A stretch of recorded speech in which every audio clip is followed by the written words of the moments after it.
Hal pertama yang perlu kita sadari adalah bahwa Allah kita merupakan Allah yang memiliki tujuan. Di dalam Matius 10 ayat 29 Tuhan berkata, "Bukankah burung pipit dijual 2 ekor seduit? Namun seekor pun daripadanya tidak akan jatuh ke bumi di luar kehendak Bapamu." Kematian seekor burung pipit yang kecil diperhatikan oleh Allah. Sang pencipta alam semesta ini memiliki kehendak, bahkan pada seekor burung pipit yang kecil. Allah adalah Allah yang memiliki tujuan. Dia memiliki tujuan terhadap karya penciptaannya. Penciptaan adalah ekspresi dari tujuan Allah yang nyata.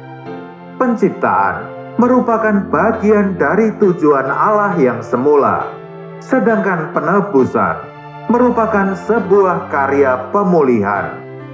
Penebusan diadakan untuk memulihkan perkara yang telah menyimpang dari tujuan Allah. Allah menghendaki untuk mencapai tujuannya dengan penciptaan, tetapi ada sesuatu yang turut campur tangan dan mengacaukannya. Penebusan membawa hal-hal yang menyimpang agar kembali pada tujuan Allah yang semula. Di dalam surat Efesus pasal 1 ayat 9 Paulus menuliskan, "Sebab Ia telah menyatakan rahasia kehendaknya kepada kita, sesuai dengan rencana kerelaannya, yaitu rencana kerelaan yang dari semula telah ditetapkannya di dalam Kristus."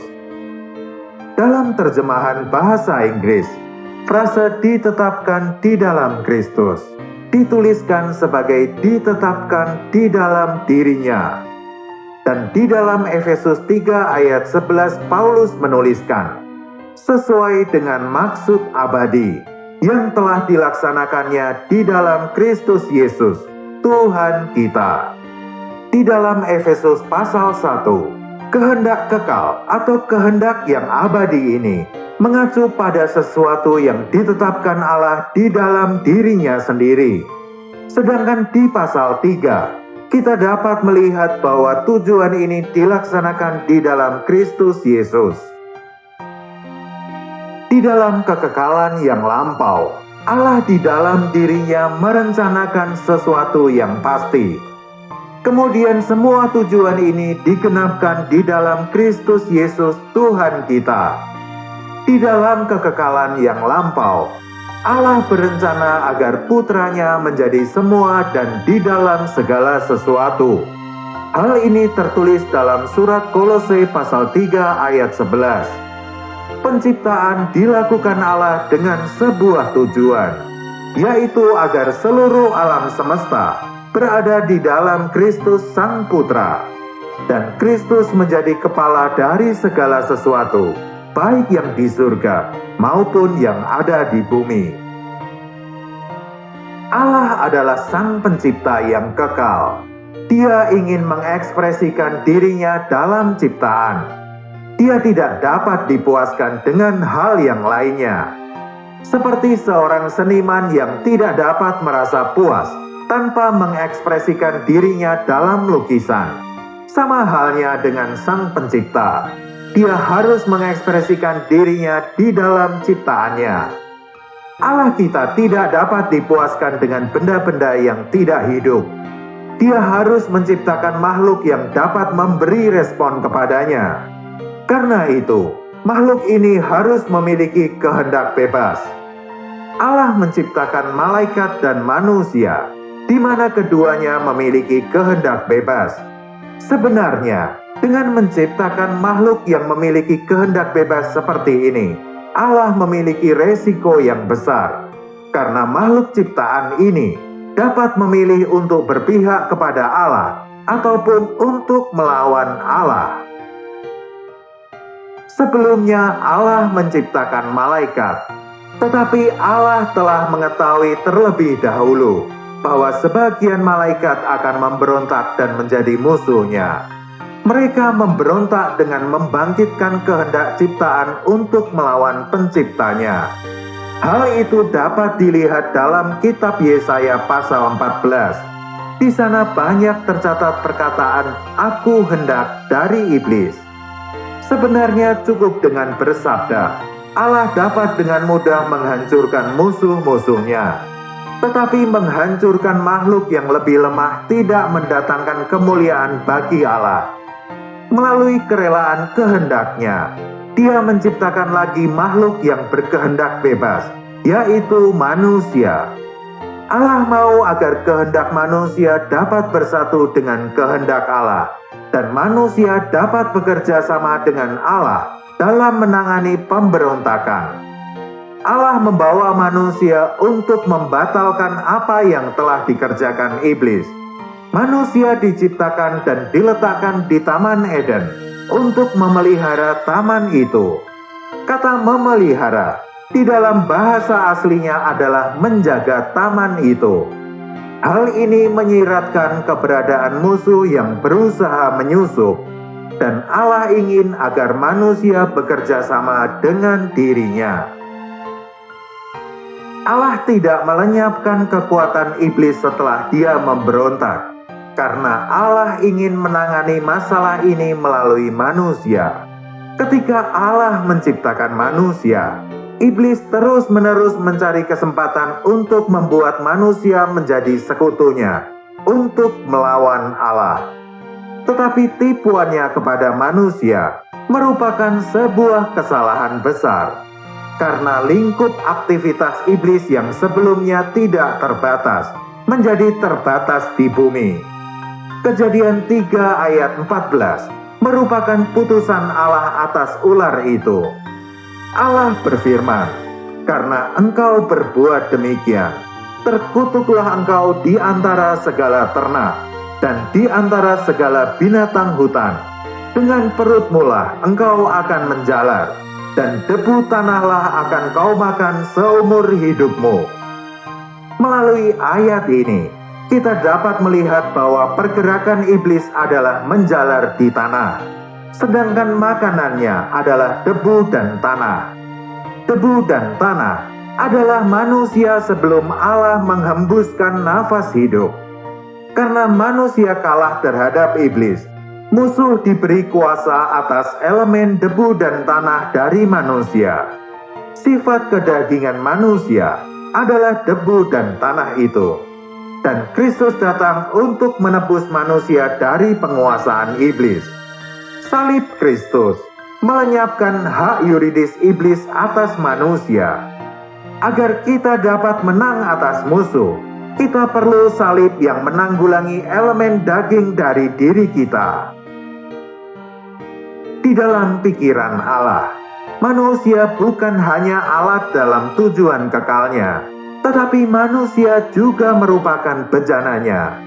Kehendak kekal ini digenapkan Allah melalui manusia, tetapi juga digenapkan untuk manusia. Manusia diciptakan untuk membatalkan pekerjaan musuh, tetapi selain itu, Allah mau agar manusia menerima keuntungan dari hal ini. Tujuan kekal Allah bukan hanya tentang Kristus, tetapi tujuannya juga berkenaan dengan manusia. Inilah alasan mengapa Allah memilih kita sebelum dunia dijadikan. Allah memilih kita untuk kegenapan tujuan ini. Dia memilih sejumlah manusia untuk memiliki sifat Sang Putra, sementara Dia menakdirkan manusia untuk menjadi anak-anak Allah di dalam Sang Putra. Allah menempatkan manusia di dalam Taman Eden, di mana di sana terdapat 2 pohon, yaitu pohon kehidupan dan pohon pengetahuan yang baik dan yang jahat. Manusia memiliki kehendak bebas, sehingga dia dapat memilih sesuai dengan kehendaknya. Pohon kehidupan adalah diri Allah sendiri. Dia adalah sumber dari segala hidup. Buah pohon kehidupan adalah sesuatu yang dapat dimakan dari pohon itu, yang tak lain adalah diri Kristus. Di dalam Yohanes 6 ayat 54, Tuhan Yesus berkata, Barang siapa makan dagingku dan minum darahku, ia mempunyai hidup yang kekal, dan aku akan membangkitkan dia pada akhir zaman. Makan buah pohon kehidupan akan membuat kita bersatu dengan Kristus di dalam kekekalan. Sedangkan makan buah pohon pengetahuan yang baik dan yang jahat akan membuat manusia memiliki pertimbangan pribadi. Adam tahu bahwa di alam semesta ini hanya Allah yang dapat membedakan antara yang baik dan yang jahat. Tanpa makan buah pohon terlarang itu, dia harus meminta pertimbangan Allah dalam segala hal. Adam harus bersandar Allah dalam segala hal. Bila kita melihat orang yang tidak dapat membedakan mana yang baik dan yang jahat, kita akan mengatakan bahwa orang itu tidak dewasa. Sekalipun Allah menciptakannya sempurna, Adam adalah orang yang seperti ini. Dengan memakan buah pohon terlarang itu, Adam menumbuhkan kedewasaannya. Adam mendewasakan dirinya di luar Allah.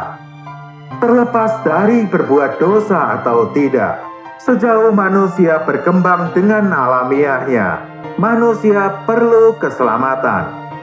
Tanpa memiliki hidup Allah, manusia tidak dapat tinggal bersama Allah. Berdosa ataupun tidak, kita tetap perlu hidup Allah. Tanpa buah pohon kehidupan, kita tidak dapat bersatu dengan Allah. Allah mau agar manusia dipenuhi dengan hidup Allah untuk menggenapkan tujuan Allah dan menyatukan kehendak manusia dengan kehendak ilahi. Tapi sayangnya, manusia justru menyatukan kehendaknya dengan iblis, sehingga manusia menjadi sekutu iblis untuk melawan Allah. Manusia telah gagal, tetapi tujuan Allah tidak pernah gagal. Allah membuat ciptaan yang baru, yaitu Kristus Yesus. Dia adalah manusia yang sejati, tetapi dia memiliki hidup Allah. Dia datang sebagai anak manusia, manusia yang sesuai dengan standar Allah. Dia sepenuhnya dapat menjawab kehendak Allah atas manusia. Tujuan Allah adalah agar manusia menjadi alat dan bejana baginya. Kristus merupakan kedua hal ini. Bagi Kristus, di muka bumi ini hanya ada satu dan satu-satunya kehendak, yaitu kehendak Allah. Kristus menyatukan kehendaknya dengan kehendak Allah secara sempurna. Semakin kita mengapresiasi kondisi yang Allah temukan atas diri Kristus, semakin kita dapat mengapresiasi apa yang telah dilakukannya. Dalam kematian Kristus, ada 3 hal yang digenapi. Pertama, kehendak yang memberontak disingkirkan. Kedua, masalah dosa ditangani. Yang ketiga, hidup baru dianugerahkan. Sejak kejatuhan manusia, iblis memiliki 2 cara untuk membelenggu manusia. Dosa merupakan dasar dari tuduhan iblis atas kita, dan sifat daging adalah basis aktivitas iblis di dalam manusia. Karena darah Kristus telah menyelesaikan semua masalah dosa di hadapan Allah, darah Kristus merupakan jawaban dari semua tuduhan musuh. Darah Kristus mengalahkan iblis, karena darah Kristus memungkinkan Allah berdiri secara adil di pihak kita. Secara objektif, darah membebaskan kita dari kuasa iblis dengan menghapus dasar tuduhannya. Secara subjektif, salib membebaskan kita dari kuasa iblis dengan menangani daging. Daging adalah basis operasi iblis di dalam kita. Darahnya mendamaikan kita, dan salibnya menanggulangi alamiah kita. Kita bukan hanya diserupakan dengan kematian Kristus, tetapi juga di dalam kebangkitannya. Kita perlu menyadari pentingnya kebangkitan Kristus. Ketika Kristus mati, semua kuasa maut menghalangi kebangkitannya. tetapi Kristus kita telah menang. Kekuatan terbesar iblis adalah maut, tetapi di dalam kebangkitan, Kristus menang atas kekuatan iblis. Bila kita bersekutu dengan Kristus di dalam kebangkitan, iblis tidak mempunyai kuasa atas kita. Betapapun besarnya kekuatan alamiah manusia untuk bersabar, pada akhirnya dia akan menyerah terhadap godaan musuh dan menjadi tidak sabar. Tetapi orang yang sekalipun alamiahnya tidak dapat bersabar, dia dapat dengan sabar melalui ujian dengan mengandalkan Kristus. Karena iblis tidak dapat menyentuh hayat kebangkitan yang ada di dalam dirinya. Kita mencari kemenangan, agar kita dapat sepenuhnya diperlengkapi bagi tujuan kekal Allah. Kemenangan adalah hal yang sangat penting, tetapi kita tidak boleh lupa tujuan besar kita. Keberadaan kita hari ini adalah untuk bekerja sama dengan Tuhan dalam tujuan kekal Allah. Kiranya kita dapat nampak bahwa kita berbagian di dalam tujuan kekal Allah. Betapa mulianya perkara ini. Haleluya! Kita berbagian di dalam tujuan kekal Allah. Tuhan memberkati.